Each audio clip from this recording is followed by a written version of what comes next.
Hey friends, Stacy here, and I am back with another video. And first of all, I'm obsessed with this dress and the sleeves. It's just so cute.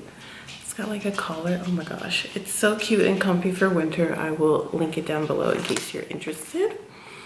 Now let's get into the real reason for this video, which is to update you guys that I have moved to Dallas. Yes, I have moved from Phoenix, Scottsdale to Dallas, Texas.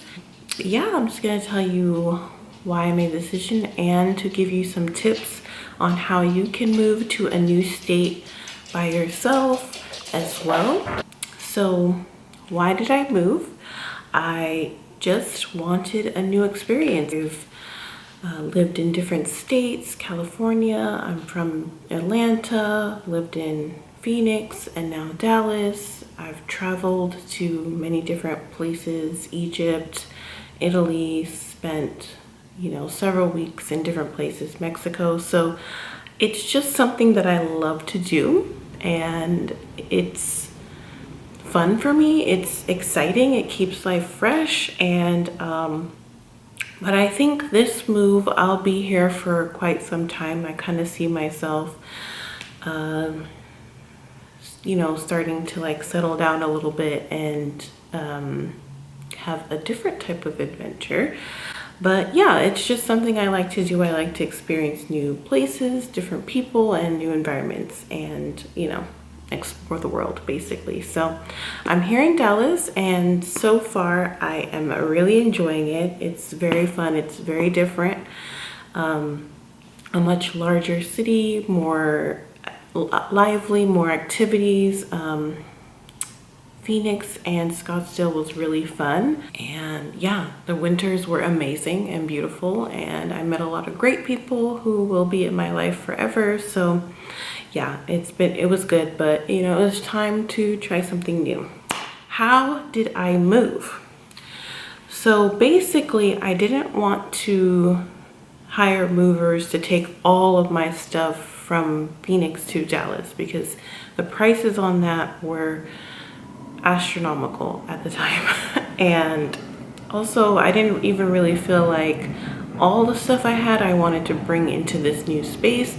I kind of wanted to redecorate a little bit, get some new things and set up my new place a little bit differently and explore a new design. So I sold most of my furniture and used that money to just be able to come here and set up how I wanted to.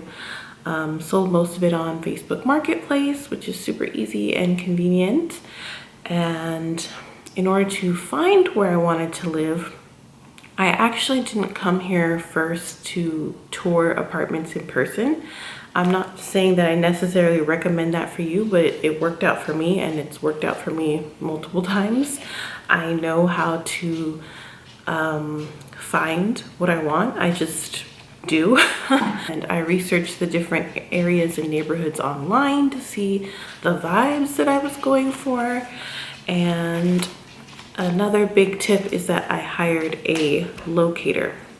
Now when I say hired, they are free for you to use. A locator is like just sometimes it's a real estate agent. Maybe that person also sells homes, but they also help you find apartments and sign leases. So they'll even go and tour the different apartments for you, take videos, send them over to you, and tell you about the neighborhood and give you, once they know your budget and everything, they'll give you some good options and help to steer you in the right direction. So I definitely recommend getting a locator to help you find an apartment if you're new to the area, or if you're gonna get your apartment from being out of town. Now, to get my car out there, I considered selling the car and then buying a new one here, but because of the pandemic, like buying used cars has been way more expensive. So I would have had to pay way more than was appropriate for a car if I bought a car today. So really my advice for people, like especially during this period, this is, 2021, 2022, when the used car prices are super high. Like, if you don't need to get a new car, or if someone's not getting it for you, then just keep your car, because the prices are just crazy. So I was like, I'll keep my car, it's paid off, I'll just pay for a transport. And with that, I was also able to pack the car with my stuff. So that helped me to get a lot of stuff over there as well. So I hired someone to transport the car. I think it cost me about $1,000 to transport it from Phoenix to Dallas. And then I was able to put all my stuff in there. So I was able to carry a lot more than I would just by flying. So that was really helpful as well. I took a flight and paid for like 1 or 2 extra bags, and then put the rest of my stuff in there and just took a flight one way. And then for my puppies, for Mango and Sushi, what I did was, it would have been fine if there was just one. If you just have one dog, then you could fly with them, given if they are the type of dog that are allowed on the plane. Then you can do a puppy transport. So you basically, there are people and companies and individuals that will drive your pets from state to wherever state in the United States. I didn't even know this existed until I was like trying to figure out options for like, how am I going to get the pups over to Dallas. I was able to hire someone to pick up Mango and Sushi from Phoenix and from my house and drop them off in Dallas. And it was just the same price for both of them, and that cost $500, I think, which really isn't bad. And it was super easy, low stress for me, because I didn't have to worry about having dogs in the airport and all that travel stress. And it was just so easy. You just picked him up from my door, dropped him off at my new door. Same with the car. Picked up from my door with all my stuff in it and dropped off at my new door. So easy. Okay, because me, I don't like stress. So and then as far as like working and stuff, I work remotely, so I can work from anywhere, and so that's what I did. Think about, you know, it's always a matter of weighing what is the most convenient and what you can afford. What I wanted to do at first was drive my car and the pups over, but that would have been so stressful and kind of dangerous, and it would have taken a long time. Like, I didn't want to do that. So how to make a move as seamless as possible? Do your research on the neighborhood that you want to live in. Make sure it fits your needs as much as possible. There's no perfect place in the world.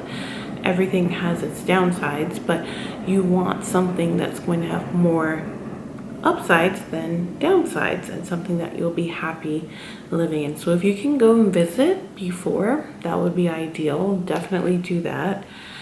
Spend a day, go around with a real estate agent or a locator and check out different apartments and stuff. Find where you want to be. Think about your lifestyle, what you want to be close to. For me personally, I don't like driving long distances to get to the things that I want to get to, like, you know, grocery stores, the mall, activities, events, nice dinners. Did I say shopping? Yeah. And if you can get a job in the place where you're going to move to before, that would be ideal. If you can't and you need to move or would like to move without having a job, I've done that before, more than once. So, and it's always turned out fine. So my advice for those who are brave and in that situation, just have some money saved. One, have like 4 to 6 months of expenses saved. Take that with you. And then when you get there, don't be too proud to just take any job that you can get immediately so that you're not draining your savings, you know, for months. So yeah, that's pretty much it, guys. That's what I did to make this move super seamless and easy for me and very, very comfortable.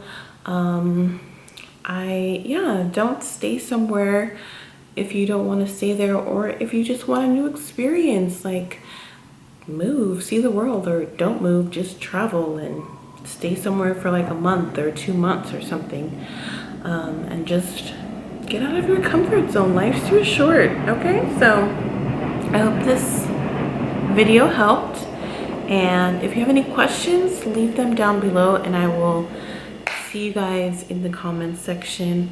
And thank you so much, and I'll see you in the next video. Ciao.